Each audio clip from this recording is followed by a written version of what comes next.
everyone. It's episode 379 of This is Whole Life, and this week's episode is a little bit different than each week in the past 9, it's been different. The Chosen, yeah, and then whatever the episode title of that was. And I just, as a little bit of housekeeping, just don't miss any of those 9 weeks. The episodes were really impactful, and I've had multiple people who have come up to me and said, I had no idea that you were going to be discussing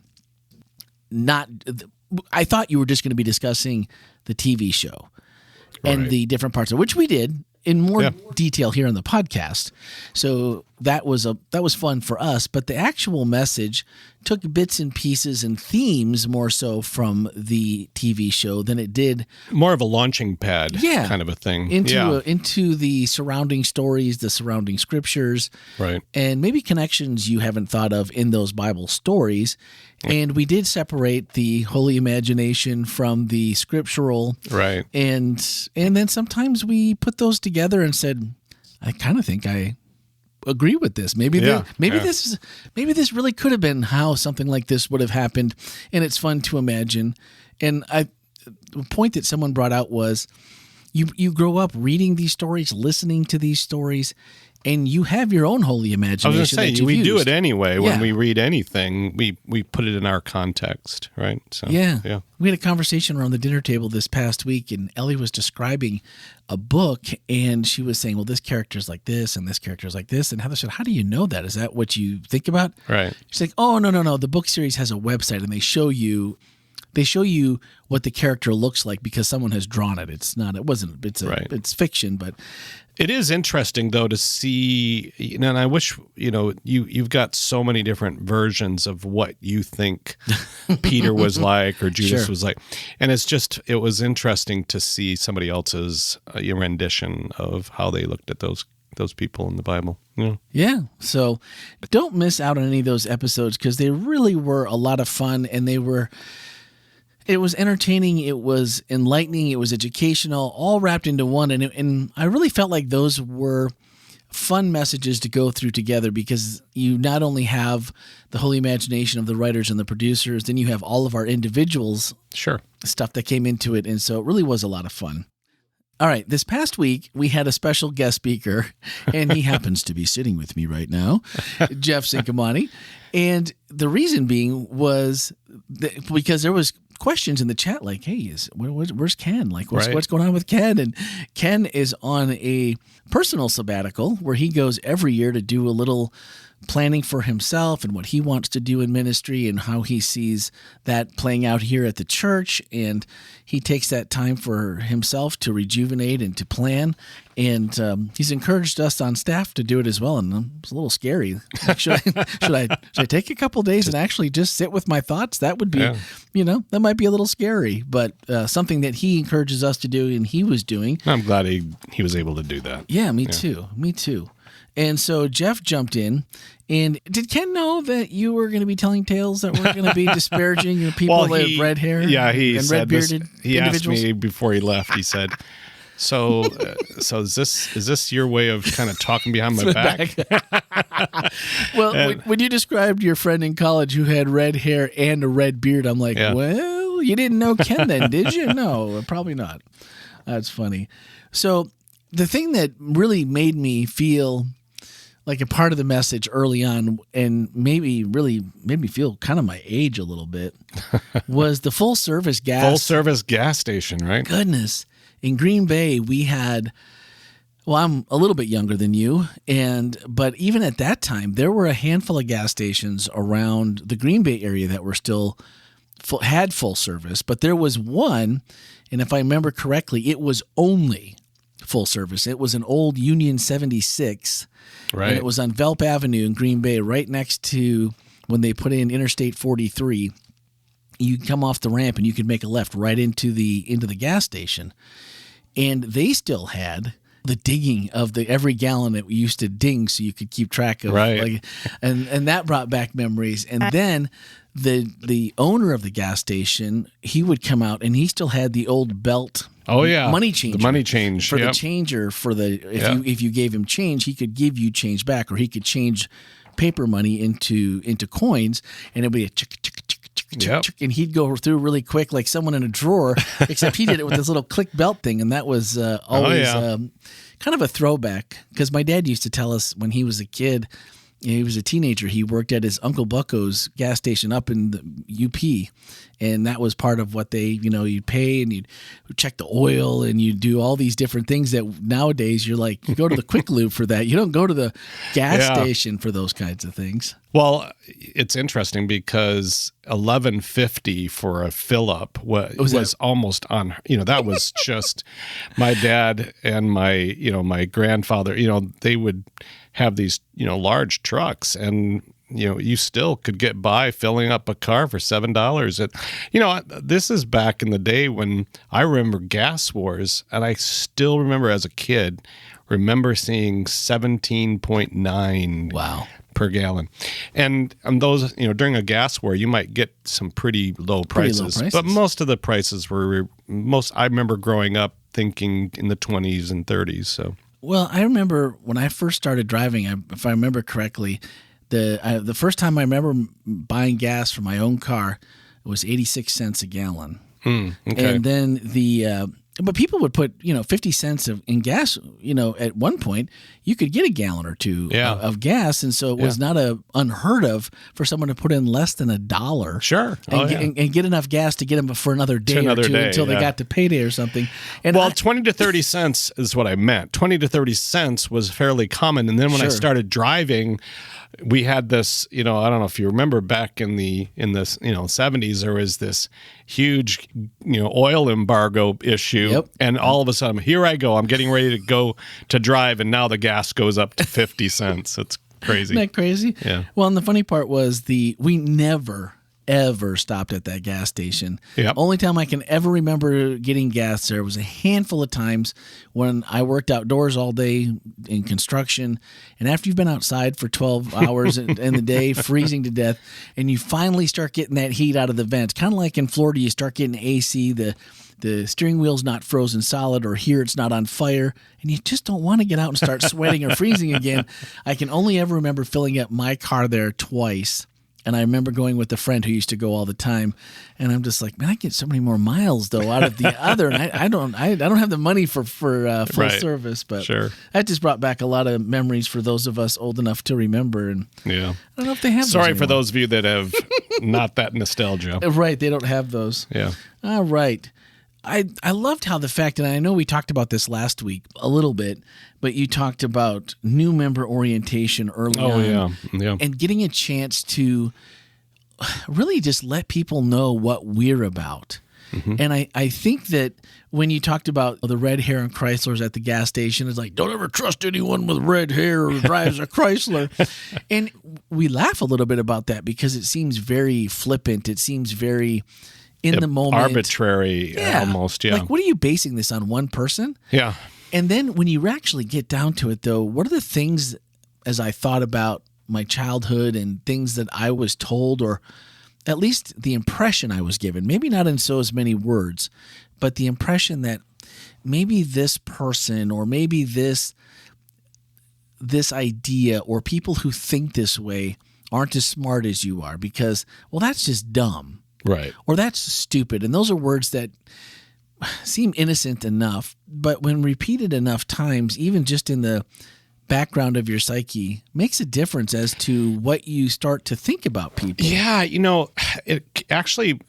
got the idea for this sermon because that story had come up from a new member orientation. Okay. Somebody had said to me in new member orientation, first of all, their comment was, how do you get away with all of this? That's what their comment was. Get away with what? Because I said, well, in their mind, there were things that we were, kind of rogue on, so to speak. Okay. And that was their, they were saying it playfully, but they were saying, how to get away with it. And then they said, after, usually I go through our mission, vision, and our values. We go through all of those. And then he said, isn't there a limit, though? He was being somewhat serious. Because before he was saying, well, how do you get away with this? But now he's saying, isn't there a limit? I mean, we can be accepting up to a certain point, but isn't there a limit as to, where we go with all of this. and it kind of struck me, and I said, let's spend some time talking. Thinking about that, yeah. And when we had a conversation afterwards a little bit, he was bringing up things that, from his experience growing up, that, he didn't know why they did it, but there were just things that you just didn't do yeah. or didn't accept. And, it's sort of how we, in a sense, we make these judgments, or we, in a sense, say, I have a bit of a block on this one. And they don't even know why it's there. And I got to thinking, wow, there's things in my life, I'm sure, that I haven't processed through, but you just automatically, and I'm not going to get into it, but each of us who are listening probably know, yeah, there's things that I don't know why I don't like them, but I don't like them, right? Well, and I think we can all look back and think about a time where there are people that we would just openly accept today, with open arms, and say, God's got this. Mm-hmm. And this isn't my decision. I'm not judge, jury, and executioner. I didn't like it when I was a child or a kid growing up, or you get to those teenage years and early 20s where people are, well, what are you going to do with your life? And, you haven't figured this part out yet. How could that be? This is just the way things are, and they've always been this way, and we're not going to change them. Well, we do that with everything almost. Yeah. My dad, I remember when we were thinking about a name for a child, he goes, oh, no, you don't want that name. and it was from some experience that he had with somebody that I had no idea. Right. Oh, yeah. Because of his, prejudice, I guess, with that name. Do you know what happened to a kid named this? Yeah. And all the nicknames and all the other things Sure. that could be, or just because you didn't like that person. Yeah. I find that you don't realize even that you're doing it in many cases until somebody actually calls you out on it. Right. And I think that's the part where when you asked, and you mentioned this being part of our new member orientation, why do you want to be a part of this community? So for me, a lot of times it has to be, you mentioned that it has to be a safe community later on. It has to have trust. What should drive the answer for us about why do you want to be a part of this community? Or what should our answer be if we want to be both accepted and flourish here? Because if you're saying that you want to be a part of this community, you almost have to understand with the diversity that we have of ethnicities and of thought processes, political leanings, you name it, we have it.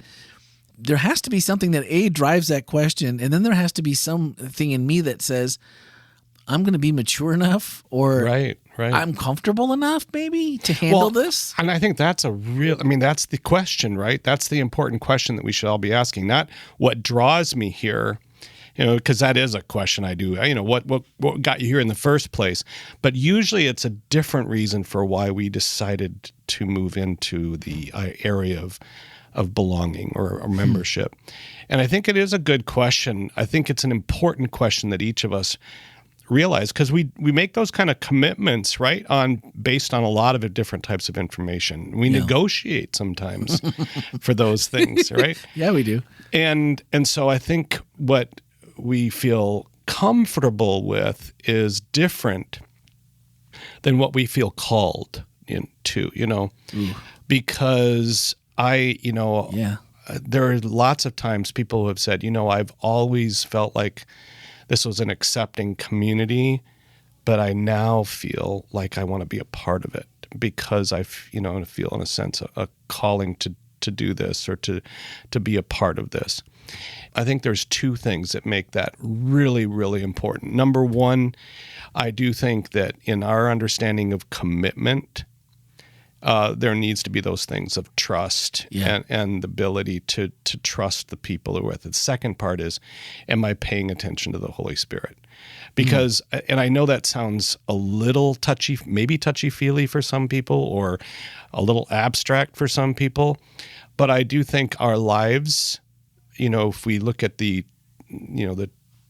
patterns, the walks of our life, I think that sometimes we go, I feel like this is my place. I've had numerous conversations with people who say, I haven't found a home, or I haven't found a place where I feel like I can grow. And I think that's a really good goal is, am I going to grow? And are the people alongside of me going to be enhanced or helped by me being my here. journey here together with them? Yeah. I like the touchy-feely that do? you mentioned, because I think that the touchy-feely to me can have a kind of a milk connotation to it. Like, you're not ready for the meat because you're touchy-feely. You play off emotions. You're not really thinking things through. Maybe you're not as serious as some. But to me, the touchy-feely comes a two-edged sword. Part of the reason that we came over was an acceptance of Emily. And my daughter has special needs. For those that listening may not know, has Down syndrome, and it's a diagnosis you can't hide from because it displays itself. Sure. That anyone can see. It's not something hidden, or yes, we have a diagnosis, but we don't tell anyone about it. It's very obvious. And so for us to find that accepting place, that's a touchy-feely thing. But then also understand that not everyone within the whole community is going to be as accepting as others. Right. There's been a ton of people who come up, and Jasenia, our executive assistant here, mentioned in staff meeting that she was just really blessed with Emily dancing in the aisle a couple of weeks ago. And we've had so many people come up to us here and say, please don't keep her from doing it. We can see sometimes it makes you nervous. And that's my Midwest upbringing, where it's like, oh, she's going to go up the aisle. Richard Hickam used to say, let her come up on stage. I'm like, dude, don't say it. It will happen. And so getting past that, and I've never had anyone here, and that's been part of the acceptance, I've never had anyone here give us a look. Where we had been in the past, you would definitely get a look, and it was definitely not acceptable in any way, shape, or form. But also with that, then, if it's not that acceptance, then it's also on you as a part of that community to educate. It's on you to be able to be open to answer questions. And that's also, that's a serious thing that takes some willingness, and it also takes some of your emotional energy to do that over a long period of time. Yep. And it's an education process. So as new people come into the community, there's a constant re-education that happens, and people have questions, and we've gotten to the point that we welcome the questions. But we also understand that it's not always going to be roses for everyone.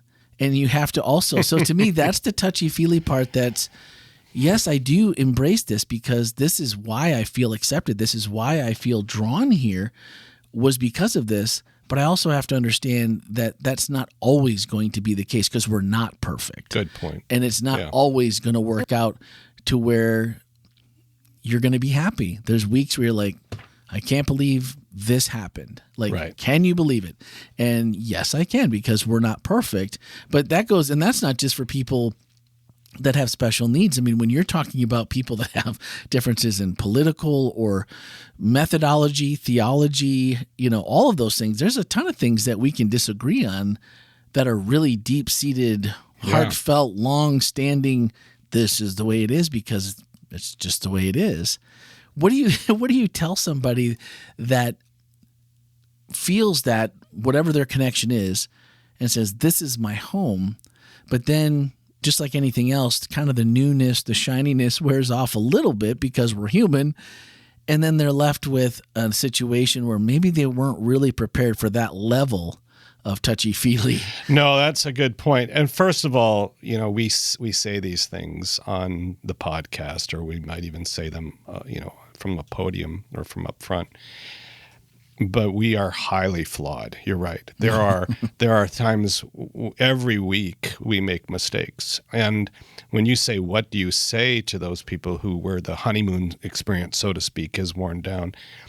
I think not just us as pastors, but we all have to walk things back once in a while. We all have to confront our humanness and say, I made a mistake. Actually, just 2 days ago, I had to call somebody and say, hey, you know what I did, that wasn't appropriate, or that wasn't a good thing for me to say. I feel like I might have, I was joking, but sometimes jokes hurt and sometimes things, and so I think we all have to at times recognize that, we make mistakes. And I think that's the beauty, to be honest with you, of this community that I'm a part of here at WholeLife. I have made tons of mistakes, and people alongside of me have made mistakes. But I think being able to be vulnerable and willing to say, I'm sorry, I don't think that should happen. I'm sorry I was a part of that. Those are part of that's, we do that as a family, right? I'm hoping that fathers and mothers can apologize to their children. Yeah. I'm hoping that, we as members can apologize to each other. Even as leaders, we can apologize and walk things back. And I would add that I feel like even during those difficult times, there is a level of trust here that happens in our community that I've never experienced in a church setting anywhere else. And that being that I may disagree with you, there are people here that I don't agree with. Not that I dislike them, I just don't agree with them on certain things. But that doesn't mean that we don't get along. That doesn't mean we can't have a difficult conversation or even maybe a contentious one where we, both raise, the octaves go up a couple while we're trying to get our point across, right? And then come back. That's the part that I was talking about with the holy curiosity. Right. Is that just because you may not agree with them doesn't mean that you can't find out things from them. Or that you can't trust them. And you can't trust them. Right. Yes. So having a conversation where you build understanding, I'm not saying that you will change your mind, but it may give you that perspective. I always my wife said, if there's one phrase that you could give us, what would it be? I would say from this talk is for us to develop a mindful patience with people. In other words, where we're nice. Conscious of the fact that I may have to just look at this and say, I'm not exactly where I want to be or where I probably could be with this, but I know that if I'm patient, and all of us are going to be different tomorrow than we were today. Yeah. All of us are. Absolutely. And that's inevitable. So if I can just be patient, I realize that sometimes I may not agree. That doesn't mean that's going to make us enemies or even, like you said, even at a point where we don't have room to understand. So this piece here, I was talking about the shift, and that's why Jesus says to his disciples, who do you guys say that I am? That was an important piece. Yeah. Because it's important that does being with me change you? Does being with me and close to me, is there something that's different in that? And I think that's what all of us as church members, as Christians, as fellow journeymen that follow Jesus, that's the part that we all get a chance to look at and say, hey, with enough patience, eventually, he's going to bring me closer to him, and I'm going to probably see things a little bit more the way he does. Than I do. I think that works for all of our relationships, that we truly invest those things. Like you're talking about, you said rethinking of how things are versus how they could be. Yeah. And having the opportunity to be curious and having that trust and being committed to that process. And I wonder if that's really not, if the commitment to the process is there where Jeff and I can have a conversation about anything, agree on some, disagree on others. But I find in those conversations, eventually something comes in the form of revelation somehow, whether that be through media, through somebody else who has the same viewpoint as Jeff. And now you have two people that I really do trust and like. I disagree with, but I trust them and I like them. And you go, maybe Jeff had a point. I mean, this person thinks the same exact way. Why do I think the way that I do, and why is it so much different than theirs? And is there a right or a wrong?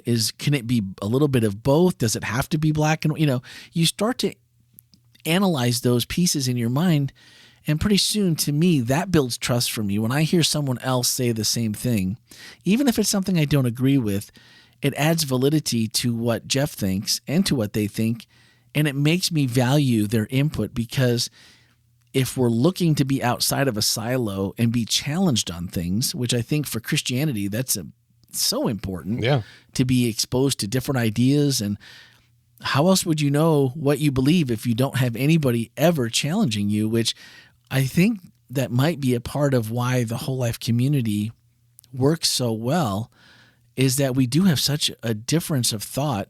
And I don't feel like anyone, and maybe someone may have had a different experience at some point, but I really feel like the people that I know and that I interact with here, we really do care about each other. And I think even if we disagree and we laugh and we poke fun and sometimes and things like that, I just really feel like that's a component that we're committed to this part where somehow our views fit within the 9 things that we hold, that participation in the Bible and all those different things, and loving people into a lifelong friendship with God. How we do that is going to differ between each of us. And I just really feel like the way that we message from the front in the form of a message, through the podcast, through events like Connected and Barn Party, where everyone is welcome, even every week where everyone is welcome here at the church. And I just feel like that has created a real difference maker for me from anything that I've experienced.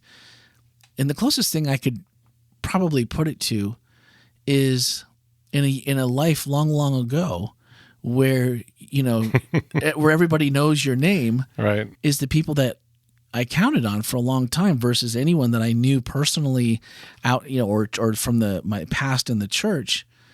And when you feel like people that have walked a different path than you, when they begin to trust you and you trust them, it's a unique relationship that not everyone, and sometimes that's the trouble with the bubble. Maybe sometimes is that we don't get that the other difference of opinion or the other viewpoints.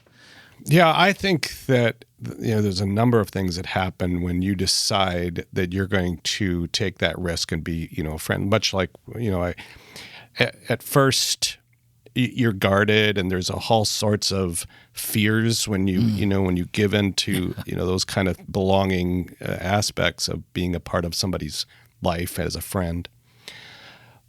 But I do think it builds. First of all, like you said, it builds that trust. First of all, we all have, we will not do well in life if we don't have someone that we are close to and have a trusting relationship with them. It's a very lonely existence without a trusting relationship. Yep. I think number 2, we get humbled. And I think humility is a very important ingredient for our lives, is where we get a chance to see things differently than how we always want to see them ourselves through our own lenses and so forth. We're humbled about other people's experiences. And I think humility is a great perspective to look at life from. And then third, we are willing and able to offer grace to people and, have that level of acceptance and forgiveness that goes along with grace. And I go back to the song. The song is great because it's, it talks about his grace is the only reason that we change. I think it's a great, true statement. It's through that grace that people change. So. And I loved it when you were talking about the disciples and Jesus going back to that core group and saying, again, who do you say that I am? Yeah. And when Peter said, "Do you still want to follow? Are you still going to be part of my tribe?" And Peter's like, "Where would we go? Where would we go?" And that one, every time that story is told, I don't know what. That's just one of those heart tuggers where if you imagine yourself as Peter, a flawed individual, just like the rest of us, but so on fire in so many ways, maybe not all the right ways all the time, certainly not a perfect person, but that's the question I want my soul to say. Where would I go? Yeah. What else are we supposed to do? Like this is, and I know that it has, and the older I get, the more I realize it has nothing to do with me. It has nothing to do with my shortcomings. But really, where would I go? The whole reason, because I have shortcomings, this is where I need to be. And honestly, this is where I want to be. And I think the humility that you talked about when you realize it's not about me. Yeah. And even though, yes, I enjoy church here. I have friends here. I enjoy the worship style. I enjoy the messages from the front. I enjoy pretty much every aspect of life at WholeLife Church. But it's not for my gratification or for my enjoyment, even though I get enjoyment and I'm grateful to be here.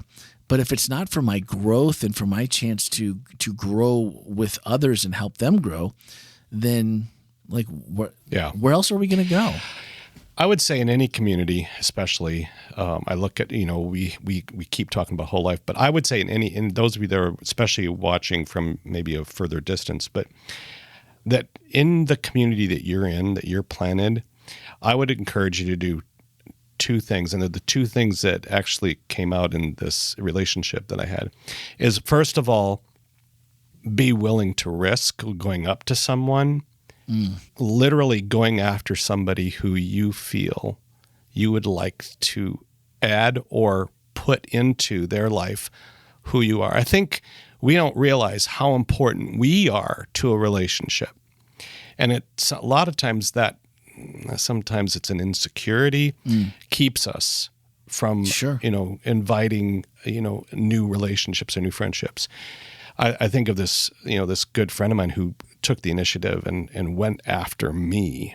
Mm-hmm. And I think, if you're in a community, look around and see who you feel like you would enjoy being a part of that person's life, or you just go after it and take the risk. It may not always pan out, but you're taking, I would say, get out of that comfort zone that you are in and go after that. And the second thing is that within that community, understand those people or those relationships that are already established, that maybe it's a group of people that you feel like that's an area that I am not always, I don't feel like I can grow, or I don't feel like that resonates with me, or give it a chance. In other words, find somebody who doesn't necessarily agree with you and just be challenged a little bit at times within your community.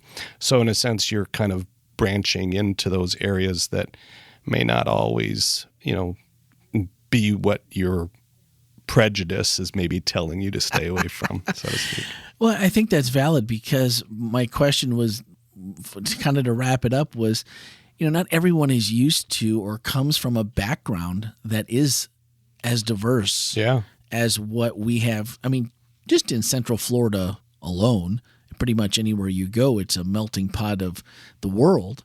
And it's very much like that inside the doors of our church as well. And so it's not hard, I don't think, to find somebody that would have a differing view on something, or just, and I think sometimes we make it out to be more scary than it really is, when in fact, a lot of people are moved by your journey. Mm-hmm. Yeah. Like just totally different backgrounds. You have maybe nothing in common, but you find out traditions. You find out things that families do where you were from, or ways you spent holidays, or just a myriad of things that you can find out about that person. And instantaneously, you at least now have someone the next time you see them, you have a place to pick up in that conversation. And so it doesn't always have to be, so do you think the earth is 6,000 years old, or was, is it in the Bible, is one day a literal day, or is it 1,000? It doesn't have to be deep theological things to start off with. It can be pretty easy. It can be what's happening around us. Oh, it's, World Coffee Day is coming up on the 29th. Maybe you guys both love coffee. Let's talk about this, is all I'm saying. Or you can just say, hey, you know what? I don't know much about that. Tell me what you think. I'm curious to know. Yeah. And no matter where the conversation goes, a good smile goes a long way to making sure there's round two of any of those conversations. So I really appreciated the message, though, because I feel like there are a lot of people, and for those of you that may just listen to the podcast, or I know a lot of you that listen to the podcast are also viewers that are from our online viewership. And you may say, well, I don't really have that opportunity because I'm not here. Right. But I think this is applicable to your coworkers. It's applicable to really anyone that's what I'm that saying. you meet. Any community that you might be a part of. And so, and of course, if you want to be a part of the podcast, it's always super easy. 407-965-1607 podcast at hospitalchurch.org. Oh my goodness. There you go. Well, I mean, this has been 2.5 years now? Oh, longer than that. At least. Yeah. Podcast at WholeLife.Church. It's not like I don't take care of the website or type these things in 1,000 times a day, but every once in a while, the old habits die. They die hard. So we had a couple of questions and comments, and Rosie said, "I love that phrase, holy curiosity." How would you define holy curiosity exactly? Yeah, again, it goes back to, I think, your motivation, right? So if my motivation is to create a relationship with this person, I think that when Jesus asked questions, it had nothing to do with judgment, condemnation, or a sense of, I've got some news on you that I can abuse. Sure. I mean, I go back to the woman at the well, and by the way, that's one of the chosen, that was one of the movies, that the woman at the well, she kept saying, and I love the fact that she kept saying this phrase, here's a man who knows everything about me. And that was a good thing, right? I mean, the information that Jesus had about this woman, because he asked questions and he was, he certainly had a holy curiosity, was so that he could be there for her as opposed to using it against, a lot of, even in marriages, I've found that, in counseling, they would find out something and all of a sudden they would never let them go, never let them. You weaponize it forever. Yeah, it was just, so I do think holy curiosity is different than regular curiosity. By the way, holy just basically means different, right? Yeah. But it's where we get a chance to use the curiosity for the benefit and the well-being of the person that we're curious about. And it's, I always tell people, if you don't know somebody, resource them. Ask them questions from the standpoint of so you know and understand a little bit better about them. Yeah. And it helps. Everybody loves to tell a story or two about themselves, and if that's really for the idea of becoming a friend, having common ground, another person you can talk to. Yeah, establishing a literal trusting relationship. Yeah. And versus taking that in, Jesus could have totally weaponized that and just said, and thrown rocks at her and verbally, even just verbally, and used it against her. But instead it was, hey, guess also what I'm going to reveal to you because I'm telling you this information. So I think that in that instance, maybe it takes a little bit of the fear out. Right. If you're coming at it from a position of, now we all get our words messed up sometimes. Maybe there's a little bit of a language barrier. Things could get mixed up. But those, I think when the intent is there, you can see it in the countenance. You can see it in the personality of the person talking from you. And I think that's an immediate little bit of grace giving if you're coming at it from that. Rosie, by the way, a really good chapter to read is John chapter 15. If you get a chance, because that's where I got this phrase from. It doesn't say this phrase in that chapter, but I do think that Jesus is talking about moving his disciples. I didn't have time to really talk about it in my sermon, but he's moving the disciples from one place to another. In other words, the servant, bondsman, slave relationship. He's moving them to a friend relationship, a friendship relationship. And it all has to do with these questions the disciples have. He says, I'm making you my friends because I've shared with you information that I only have gotten from my Father, and I've only shared it with a few people. So that's where the holy curiosity piece comes in, is they're asking, and he's saying, the reason you're asking is because I believe you want to be my friends. It's a great text or a great chapter to read for that question. That's great. Well, and I think, you mentioned that you said sometimes we'll say that we've got enough friends, or I'm just happy with the way my life is right now. Oh, yeah. And I feel like that is such a place of when we ask, how come God doesn't allow us to be comfortable that often? It's always got to be something. And I think that's, if we were comfortable, we would tell no one about the gospel. There would be a lot less reason for us to say or be excited about the actual things that we know God did for us because of the trials that we had. No other explanation makes any earthly sense. And sometimes the most obvious of it was God. It was God. Yeah, my wife asked me, kind of challenged me on that one actually a little bit when I said, Christ made us all friends. And then that should be enough for us to realize, oh, I've got friends in this room I didn't even know I had. Yeah, there you go. And so all of a sudden I'm going, man alive, does that mean that everybody in this room, in this community, in this church is my friend? And she was like, whoa, but what does that mean? Does that mean that I've got a ultimate, and we always think of accountability and responsibility and all those things with friends. But I do want to challenge you that if your phrase is, I've got enough friends, then you might want to take a look at your own life. Because if that phrase comes out that easily, I'm not saying it's a bad or wrong or even, I'm not going to make judgment on you. Could be a warning sign, though. But it might be a warning sign, yeah. I like how you mentioned that it's God's party and he decides who he invites, and we need to see the value that he sees. And then that's how we start to see God through the diversity of eyes that we have in the room, when we really realize that even the most hardened criminal in our world, God knows them just as intimately as he knows us, and he loves them as intimately as, and it starts, and that's super cliched. I feel like that gets said a lot, that, well, you should accept everyone. God loves everyone. And that's difficult sometimes to not only understand, because it's difficult sometimes for me to understand why God loves me as much as he does, but certainly not someone like that. Like, oh my goodness. But once we realize that God can use us to be friends, to befriend, or to include everyone.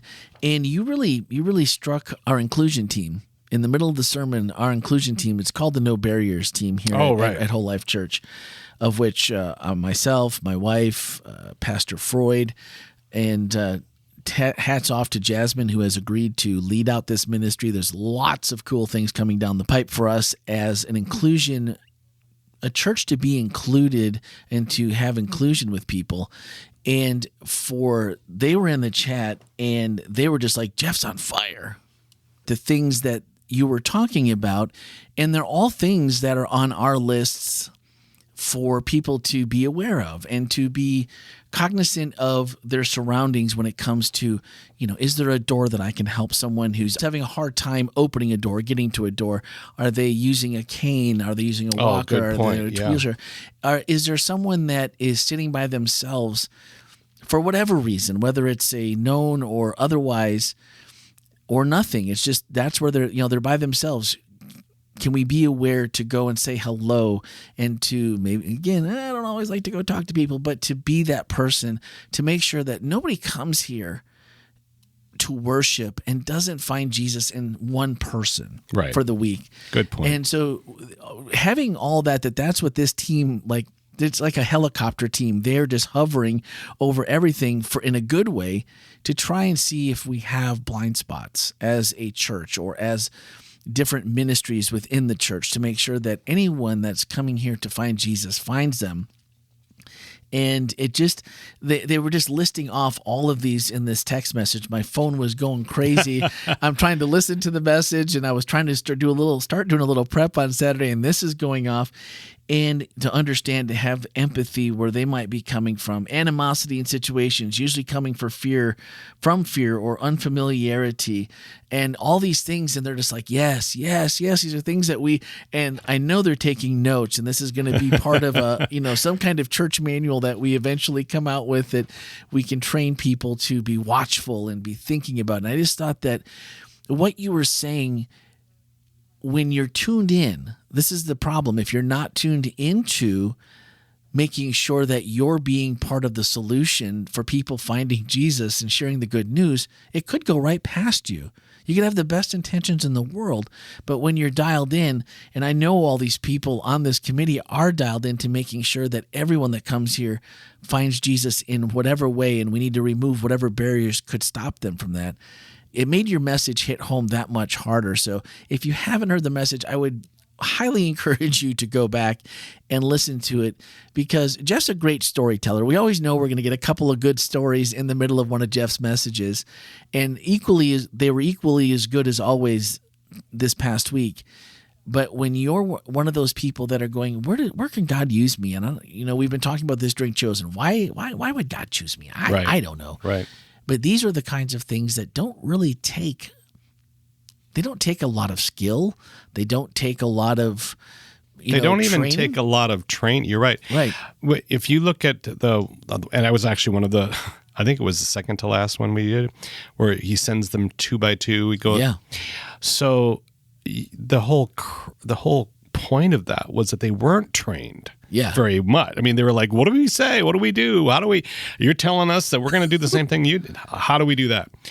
And I think the point is that God uses sometimes our ineptness, and it's actually sometimes he can use that more. So for you to think you have to be prepared to be friendly or prepared to be, in a sense, empathetic and have eyes for other people, I think we're missing the whole point of who we really are to these people. So take those opportunities and do them with purpose, because you're the reason why God put you there. Most of the time, I think that was one of the questions in the Q&A part was, how do we get past it? Sometimes it's just taking that risk and moving forward and saying, God placed me there. I'm going to jump in with whatever, I know about him and move forward. I look at, I'm a pastor. I've been a pastor and you probably say, well, you've been a pastor for, 40 plus years. Of course, you're going to be at ease with this.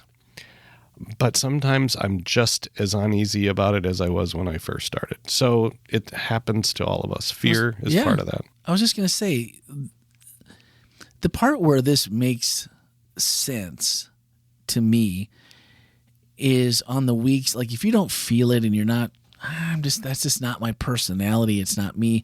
But think back to the weeks when you came to church, and maybe that's been recent, could have been a while ago, but think back to a time when you came to church and maybe nobody stopped to talk to you.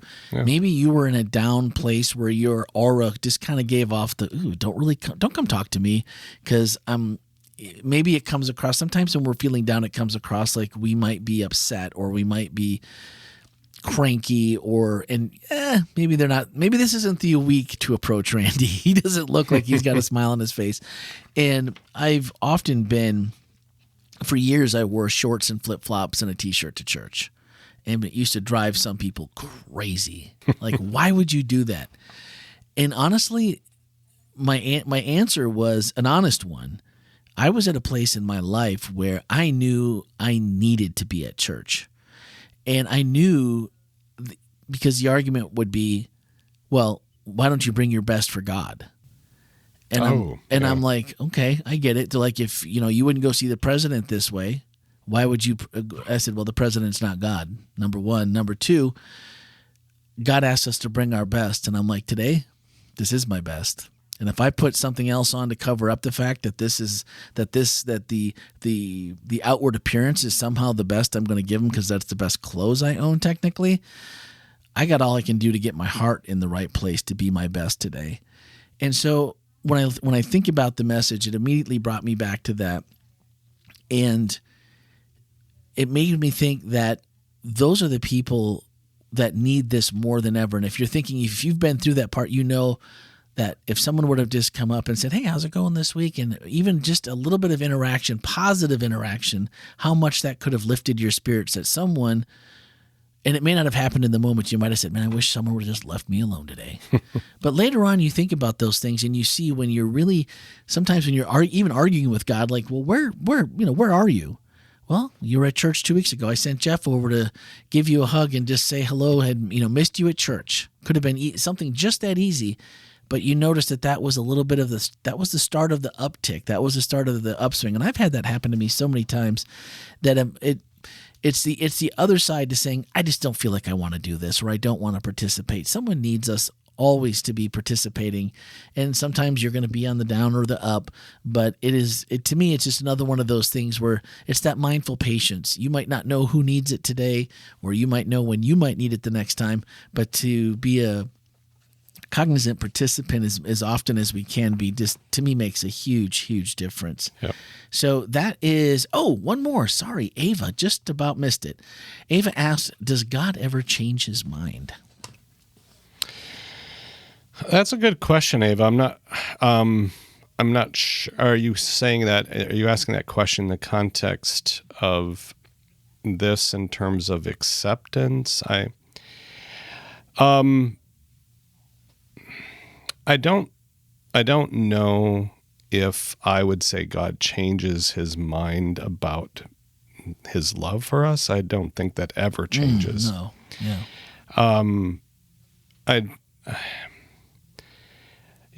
There's a lot of people are going to say, well, of course, look at what happened with Abraham. Abraham got him to change his mind. So I wish we had Brian, who did church retreat 4 or 5 years ago. It was our first church retreat, and he was from California. I think. You're thinking of Brian, wasn't it Brian? No, it's Alex Brian. Alex Brian, yes, Yeah. and that was his whole thing.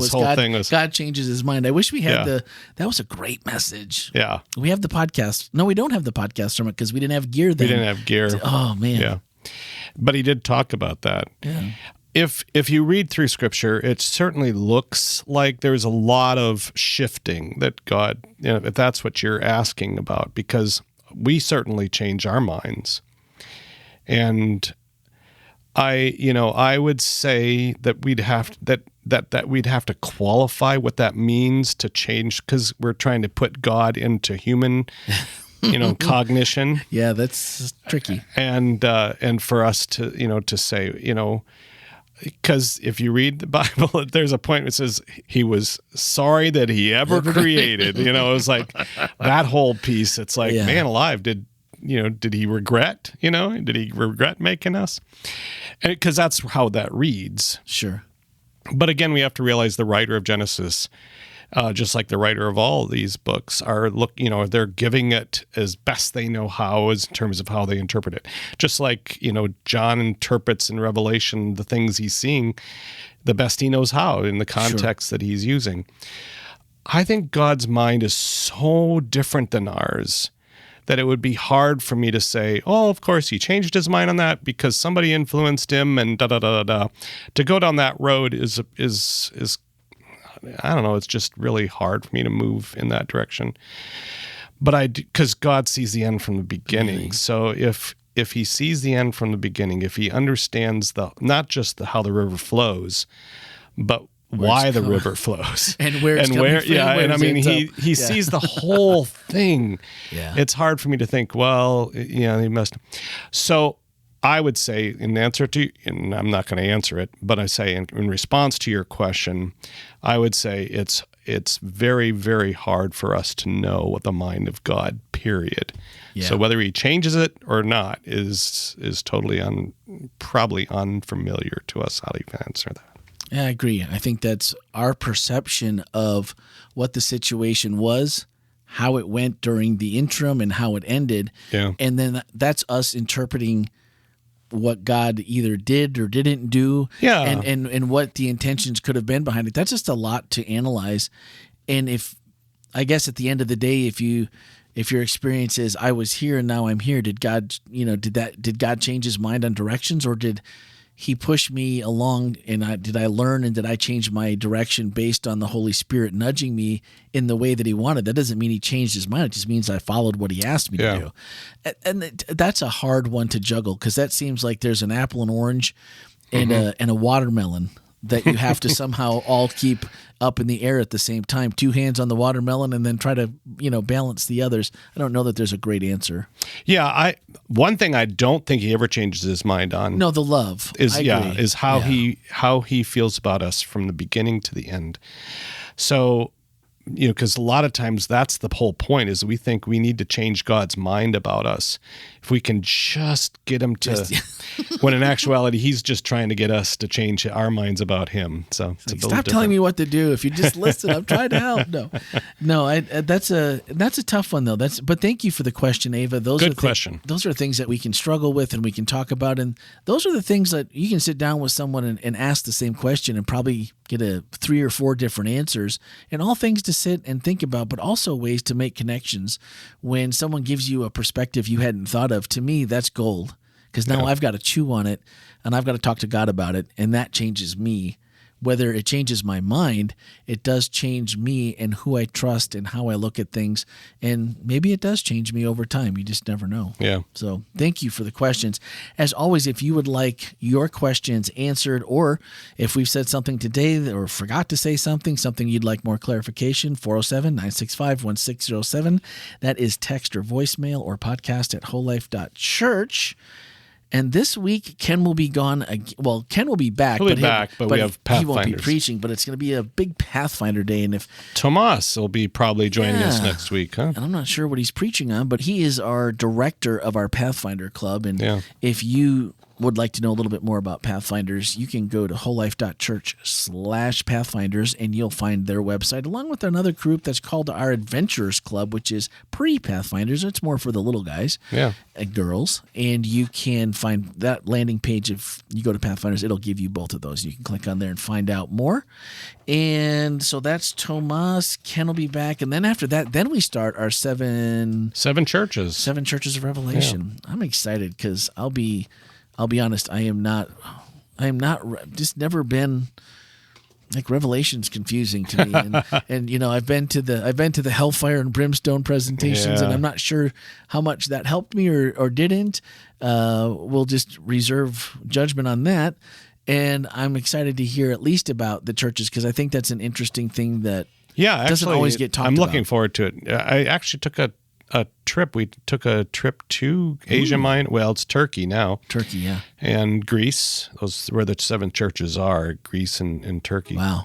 And it was quite an experience. I'll bet. Yeah. Well, look, Jeff will have all kinds of insights to give us as we go through this one. He can give us a little. It was fun. Feet on the ground, been there kind of thing. Yeah. That's awesome. Well, Ken, we hope that if you took the time to listen during your little retreat that we did you well. Melanie is out, not feeling under the Melanie weather. Feels better so soon. If you're listening, we're praying for you to feel better, and we'll invite all of you back next week. And in the meantime, have a fantastic week, and thanks for listening.